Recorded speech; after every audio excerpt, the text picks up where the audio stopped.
வந்து இந்த மாரி அவங்க அப்பா வந்து ராஜசேகர் தான் இந்த வந்து அட்டெண்ட் பண்ணுவாரு, இந்த மீட்டிங்க அப்படின்னு சொன்னோனே தாங்கவே முடியல நம்ம அன்புவால. அன்பு அப்படின்னு நொறுங்கி போய் நிற்கிறாரு. அதை பார்த்து ரொம்ப சந்தோஷப்படுறாங்க.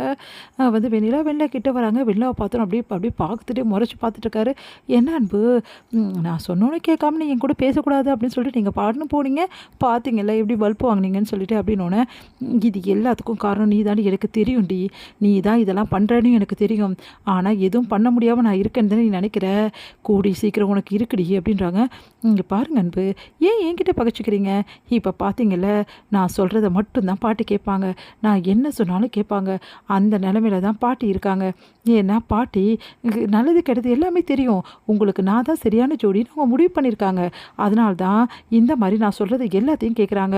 அது ஏன் உங்களுக்கு புரியவே மாட்டேங்குது அன்பு? நீ எனக்கு சரியான ஜோடியா? வாய மூடு. யாருக்கு யார் சரியான ஜோடி? எனக்கு என்றைக்குமே சரியான ஜோடி என் கண்மணி தாண்டி. என் கண்மணி தவிர இந்த உலகத்தில் எனக்கு கரெக்டானவை யாருமே கிடையாது. நீங்கள் வேணால் அப்படி சொல்லலாம், ஆனால் உண்மை வேறு இருக்குது. உங்கள் மனசில் நான் மட்டும்தான் இருக்கேன், ஆனால் உங்கள் உதடு தான் கண்மணி பற்றி பேசிகிட்டு இருக்குது. வேணும்னே என்னை வெறுப்பேற்று தானே எல்லாம் சொல்லிட்டு இருக்கீங்க. வாய மூடு. யாரை வெறுப்பேற்றது? இங்கே பார், நீ ரொம்ப எல்லாம் தாண்டி போயிட்டுருக்க. இவ்வளோ நாள் என் குடும்பத்தில் பூந்து எவ்வளவோ பிரச்சனை பண்ணேன். கண்மணியும் என்னையும் பிரித்த, எவ்வளவோ என் குடும்பத்தில் பிரச்சனை பண்ண, என் பர்சனல் வாழ்க்கையிலையும் தலையிட்ட, இப்போ என் அஃபிஷியல்லையும் தலையிடுற. எவ்வளோ தைரியமாக இருந்தால் இந்த மாதிரி கேவலமான வேலையெல்லாம் செய்வேன். நீ என்னை நேசிக்கிறேன்னு சொன்ன, இதுதான் உன் நேசிப்பா? ஒருத்தரை நேசித்தா அவங்கள யாருமே கஷ்டப்படுத்த மாட்டாங்க, அதுதான் உண்மையான காதல். ஆனால் நீ என்ன ஒவ்வொரு நிமிஷமும் வந்து கஷ்டப்படுத்திகிட்டே தான் இருக்க. என் வாழ்க்கை அழிக்கணும்னு பார்க்குற. நீ வந்து நிஜமான காதல் ஏன் மேலே வச்சுருக்கியா? வாய மூடு. உனக்கு காதல்னு சொல்கிற வார்த்தைக்கு அருகதை இல்லை தெரியுமா அப்படின்னோடனே, அன்பு நீங்கள் ரொம்ப ஓவராக போகிறீங்க. நானா ஓவராக போகிறேன்? நீ தாண்டி ரொம்ப ஓவராக போகிற. இவ்வளோ நாள் என் வீட்டு பிரச்சனையை தலையிட்டு இருந்த, இப்போ என் பாட்டியே விட்டு என்னையே இந்த ஆஃபீஸை விட்டு தூக்க பார்க்குற. இங்கே பாருங்க அன்பு, என்கிட்ட நீங்கள் வந்து பழையபடி இருக்க ஆரம்பிச்சிங்கன்னா, நீங்கள் என்னை விரும்ப ஆரம்பிச்சிங்கன்னா, என்னை ஏற்றுக்க ஆரம்பிச்சிங்கன்னா, இந்த பிரச்சனைக்கு எல்லாம் தீர்ந்துடும் அன்பு.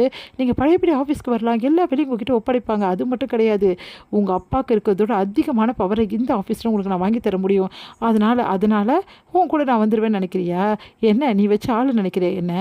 இங்கே பார், நீ என்ன பண்ணாலும் சரி, நீ எவ்வளோ தான் வந்து சதி வேலை பண்ணாலும் சரி, என் கண்மணியை நினச்ச மனசு யாரையும் நினைக்காதுடி. ஒரு காலத்தில் உன்னை நினச்சி இப்போ வந்து அறிவிருப்பாக இருக்கு எனக்கு. ஒன்றை போய் நினச்சேன் பாரு அப்படின்னு சொல்லிட்டு அந்த மாதிரி ஆக்கிட்டே. நீ என்ன, என் கண்மணி தாண்டி எனக்கு எல்லாமே. இப்போ சொல்கிறேன், இந்த நிமிஷம் சொல்கிறேன், நீ பண்ண இந்த திருட்டுத்தனமான வேலை, சதி வேலை எல்லாத்தையும் நான் முறியடிப்பேன்டி.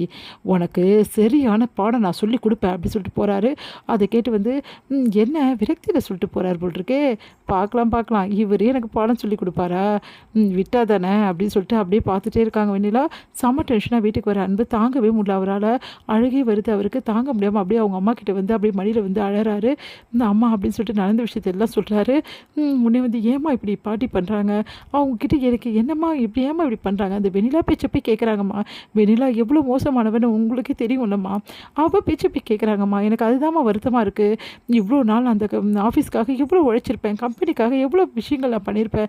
ஒரு நிமிஷத்தில் தூக்கி போட்டாங்களேம்மா. போய் அந்த வெண்ணிலா சொன்னதை நம்பிட்டாங்களேம்மா. வெண்ணிலா இன்னும் நிறைய பண்ணியிருக்காப்பா, அந்த விஷயம்லாம் நீ தெரிஞ்சால் அவ்வளோதான், இதுக்கே இப்படி உடஞ்சிட்டியே அப்படின்னு சொல்லிட்டு யோசிச்சுட்டே இருக்காங்க. நம்ம வந்து சிவகாமி, சரி ஒன்றும் பிரச்சனை இல்லை, பார்த்துக்கலாம்டா அப்படின்னு ஒன்று. என்னம்மா பார்த்துக்க முடியும்? அந்த ஆஃபீஸ்க்கு போனால் எனக்கு மரியாதை எதுவுமே கிடையாதுமா.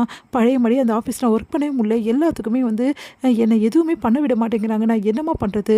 நீ கவலைப்படாத அன்பு, கூடிய சீக்கிரம் நீ ஒரு புது கம்பெனி ஆரம்பிக்க போகிறேன்னு அதிர்ச்சிட்டு நீ என்னம்மா சொல்கிற? அப்படி ஆமாம் அன்பு அப்படின்னு ஒன்றும் புரியாமல் யோசிக்கிறாரு.